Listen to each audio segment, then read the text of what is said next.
Body shaming എന്ന് പറയുന്നൊരു factor എനിക്ക് എപ്പോഴും ബുദ്ധിമുട്ട് ലൈക്ക് അതിപ്പോൾ എന്നെ ചെയ്യണമെന്നില്ല, പുറത്തുള്ള ആളെയാണെങ്കിൽ പോലും I get so irritated very easily. അപ്പം I am a person who loves food. എനിക്ക് ഫുഡ് കഴിക്കുന്നത് ഭയങ്കര ഇഷ്ടമാണ്. ഞാൻ അങ്ങനെ കൺട്രോളൊന്നും ചെയ്തിരുന്ന ഒരാളല്ല. സോ ഇൻ ബിറ്റ്വീൻ എനിക്ക് PCOD എന്ന് പറയുന്നൊരു അവസ്ഥ വന്നു, പണി കിട്ടി. അപ്പം I had to be careful about my health. അങ്ങനെയാണ് ഞാൻ തടി കുറച്ചത്.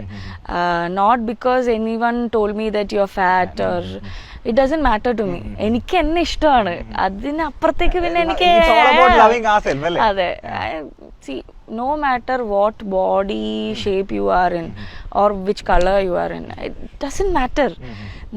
നമ്മളെ സ്നേഹിക്കുക എന്നുള്ളതാണ് നമ്മളുടെ അൾട്ടിമേറ്റ് ഗോൾ എന്നാണ് ഞാൻ വിശ്വസിക്കുന്നത്.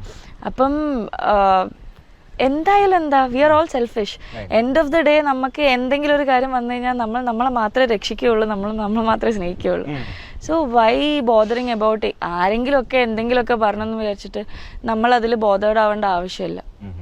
അപ്പം എന്നെ സംബന്ധിച്ചിടത്തോളം എനിക്ക് അത് ആരെക്കുറിച്ച് പറഞ്ഞു കഴിഞ്ഞാൽ എനിക്ക് ഭയങ്കര ദേഷ്യം വരുന്ന ഒരു കാര്യമാണ് ബോഡി ഷെയിം ചെയ്യുന്നത്. ആൻഡ് പീപ്പിൾ ഡസൻ തിങ്ക്, അതായത് ഒരാൾ ഒരു വാക്ക് പറയുമ്പോൾ അല്ലെങ്കിൽ ഒരാളുടെ അടുത്ത് ഇപ്പം എന്തൊരു തടിയാണ് പണ്ടായിരുന്നു ഭംഗി എന്നൊക്കെ പറയുമ്പം അയാൾ എന്ത് സിറ്റുവേഷനിലൂടെയാണ് ഗോ ത്രൂ ചെയ്യുന്നതെന്നുള്ളത് ഫസ്റ്റ് ഓഫ് ഓൾ നമുക്കറിയില്ല. ആൻഡ് ഇറ്റ് മൈറ്റ് ഇപ്പം എൻ്റെ കാര്യത്തിൽ ഇറ്റ് വാസ് PCOD. അപ്പം ഒരു പെട്ടെന്നൊരു സെൽഫ് കോൺഫിഡൻസ് കട്ടാവാനും ലൈഫ് തന്നെ മടുക്കുന്ന ഒരു ലെവലിലേക്ക് പുറത്തേക്ക് ഇറങ്ങാൻ പറ്റാതിരിക്കുക, അങ്ങനത്തെ സെൽഫ് കോൺഷ്യസ് ആവുക എന്നൊക്കെയുള്ളൊരു അവസ്ഥയിലേക്ക് ഒരാളെ എത്തിക്കുന്ന ചെറിയ വാക്കുകളാണ് ഇതൊക്കെ.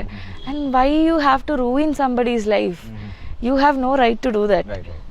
അത്രേ ഉള്ളൂ. ചില ആൾക്കാരുടെ ബോഡി മെലിഞ്ഞിട്ടായിരിക്കും, തടിച്ചിട്ടായിരിക്കും എന്ന് വിചാരിച്ചിട്ട് അയാൾ അല്ലാതാവുന്നില്ലല്ലോ.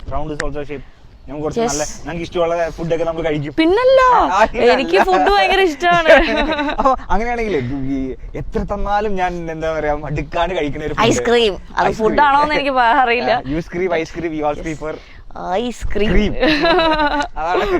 ഐസ്ക്രീം ഭയങ്കര ഇഷ്ടമാണ്. എനിക്കൊരു വലിയൊരു ചെമ്പ് നിറച്ച് ഐസ്ക്രീം കൊണ്ടുവന്ന് തന്നാലും ഞാൻ ഒരു ഉളുപ്പില്ലാതെ കഴിച്ചോണ്ടിരിക്കുന്നു. ഇപ്പൊ ഇവിടെ നമ്മള് ഇപ്പൊ കൊച്ചി ഇതിന്റെ ലൊക്കേഷനിൽ വന്നപ്പോ ഒരു ക്രേസി ഫാൻ എൻകൗണ്ടേഴ്സ് അങ്ങനെ എന്തെങ്കിലും ഉണ്ടായിട്ടുണ്ടോ? അല്ലെങ്കിൽ നമ്മള് എന്താ പറയാ ഭയങ്കര പേഴ്സണലായിട്ട് നമുക്ക് മെസ്സേജ് അയക്കുന്ന ലൈക്ക് എനിക്കൊരു റിപ്ലൈ തരണം, അങ്ങനെ ഒരു ക്രേസി ഫാനൊക്കെ ഉണ്ടോ? അങ്ങനെ കുറെ പേര് മെസ്സേജസ് അയക്കാറുണ്ട്. ഞാൻ സോഷ്യൽ മീഡിയ പ്രൊഫൈൽസിലെ എല്ലാ മെസ്സേജുകളും കമന്റ്സും ഒക്കെ വായിക്കുന്ന ഒരാളാണ്. I make sure I reply to the genuine ones. Genuine ആയിട്ട് തോന്നുന്ന എല്ലാവർക്കും ഞാൻ റിപ്ലൈ കൊടുക്കാറുമുണ്ട്. പിന്നെ ഇങ്ങനെ ഹായ് തരുമോ തിരിച്ച് ചേച്ചിക്ക്